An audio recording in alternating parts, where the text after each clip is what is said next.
I grew up in St. Louis, then moved down to Knoxville after I enrolled at the University of Tennessee.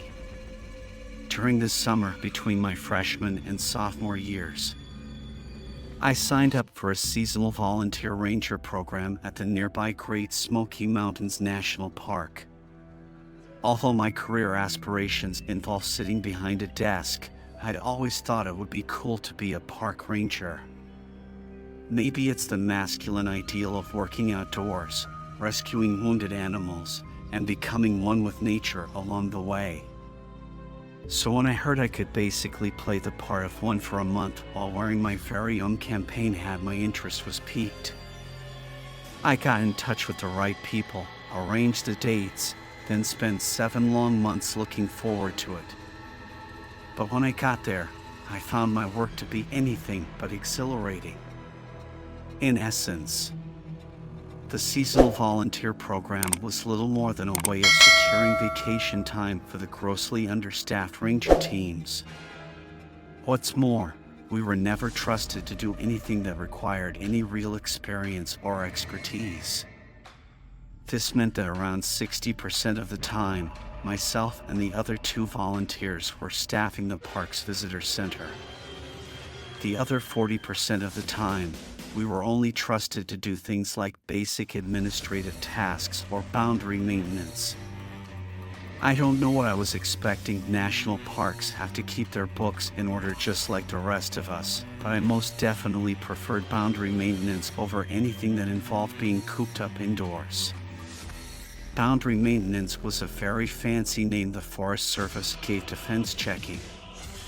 And as you can probably guess, all that involved walking long sections of boundary fence to make sure they're in a decent state of repair.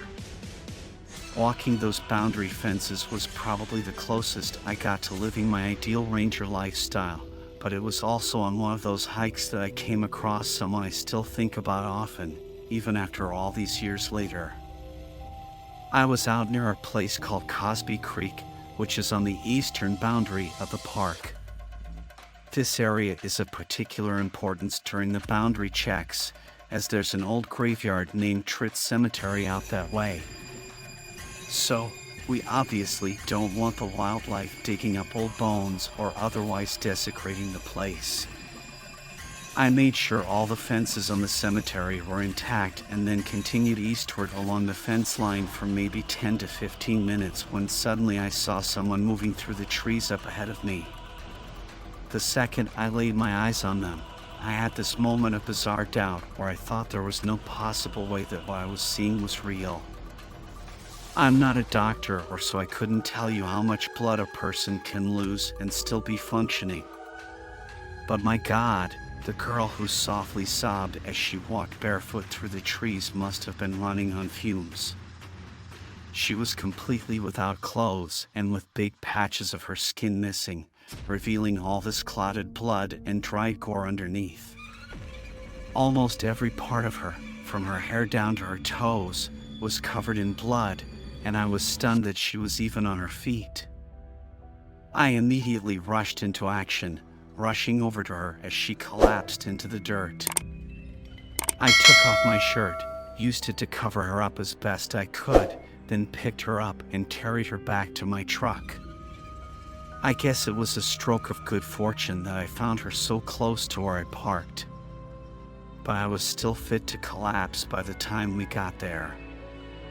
I knew there was an urgent care up in Newport, which is around 12 miles or so north of Cosby, so I drove as fast as I possibly could after loading the girl into the back seat of my truck. I don't think I said anything to her aside from "Don't close your eyes, you gotta stay awake." She kept her eyes wide open the whole way, but she never made a sound either. She just lay there curled up into a ball with my shirt over her, staring at nothing until we finally made it to the urgent care center. I know they're not necessarily equipped to deal with emergencies like that, but I didn't know where else to take her.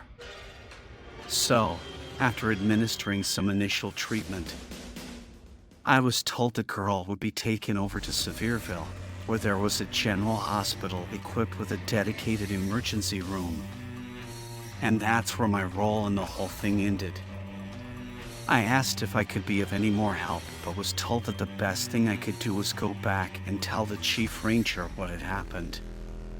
This was way back before cell phones, and I could have used the hospital's payphone to let the team know where I was, but by that time, I figured it was better to just drive back, change out of my bloody clothes, and tell everyone what had happened face to face.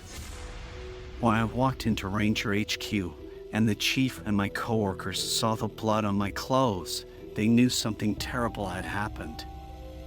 They thought it was me that was hurt at first.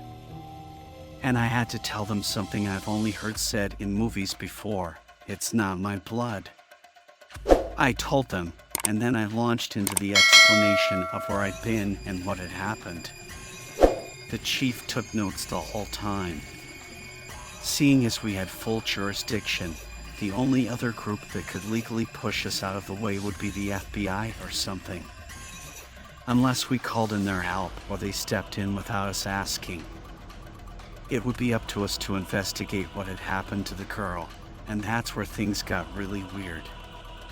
Obviously, we needed to talk to the girl that I'd found in order to establish what had happened to her. But when the chief contacted the hospital and spoke to the relevant doctors, we found out that she hadn't said a word. Not just about what had happened to her either. She wouldn't say a word to anyone. This didn't strike any of us as particularly unusual.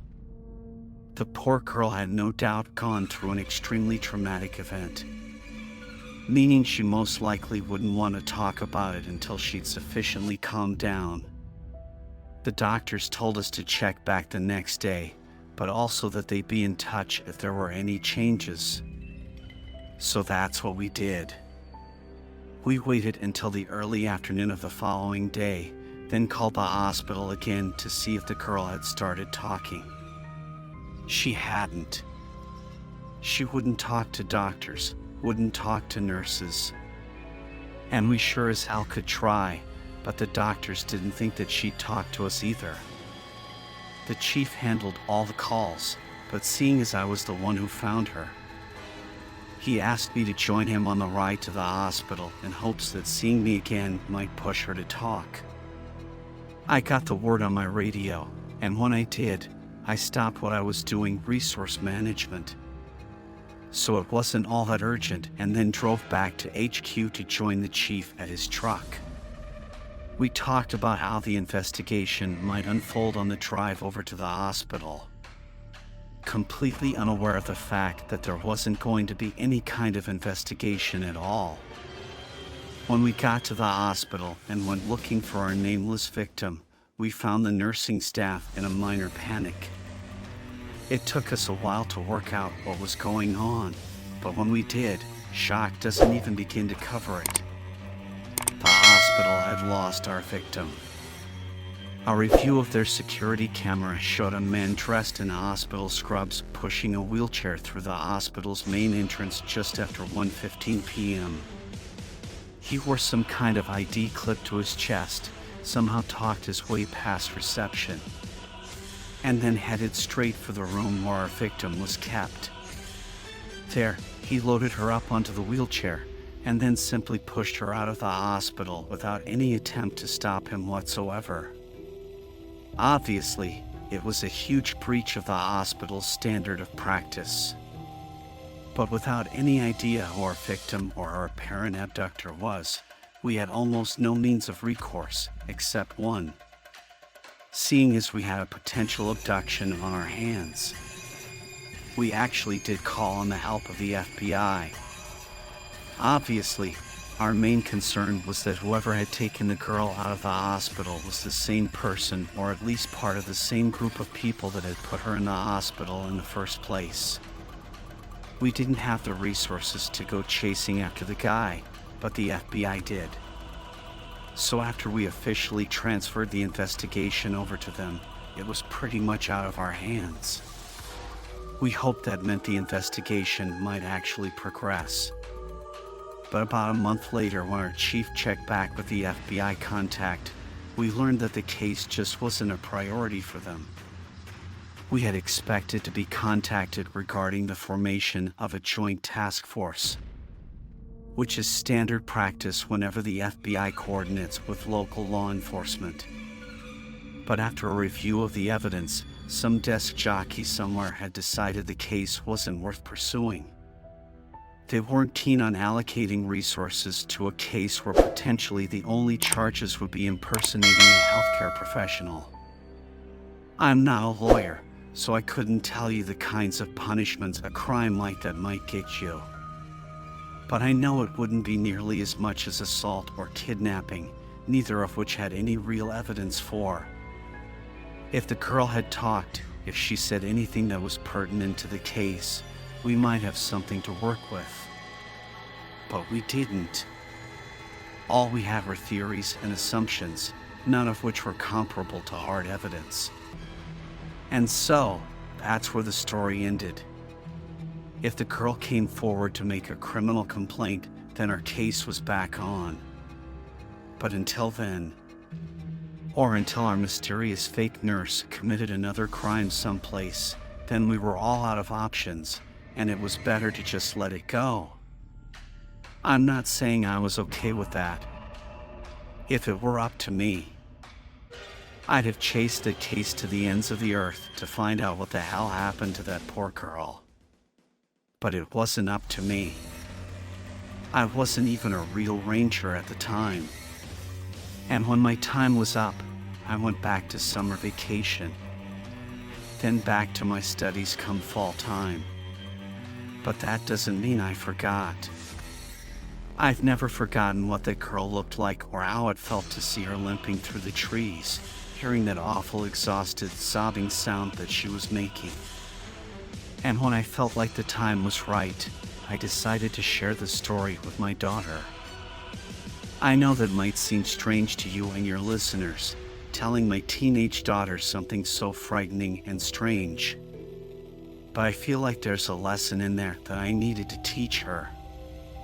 When driving back to HQ after dropping the girl off at the urgent care, I was under the impression that the Ranger team, along with whatever other law enforcement agencies got involved, would fight to bring her attackers to justice. I don't know if I mentioned it already, but at one point, the idea was floated that the girl had been in some kind of accident. Maybe falling down a rocky hillside had torn her clothes off, someone suggested. But all of them, every scrap of clothing, just so happened to be torn to shreds, but somehow she wasn't killed on the way down. I don't buy that, not for a second. She had to have been attacked by someone or something. Now, that's obviously a very frightening thought. But whether we like it or not, monsters are always going to exist. And they exist, as they've always done, in a variety of different forms. You can always expect bad things to happen in life. But what you don't expect is seeing the very people that you thought were charged with your very protection acting like they just don't care if you lived or died. There might have been a time in this country where justice was a man with a fast horse, a shiny badge, a well-oiled pistol, and a warm heart. But nowadays, justice sits behind a desk. Justice wears a suit and a tie, and justice has a budget. And whatever heart it once had has grown cold, callous, and uncaring.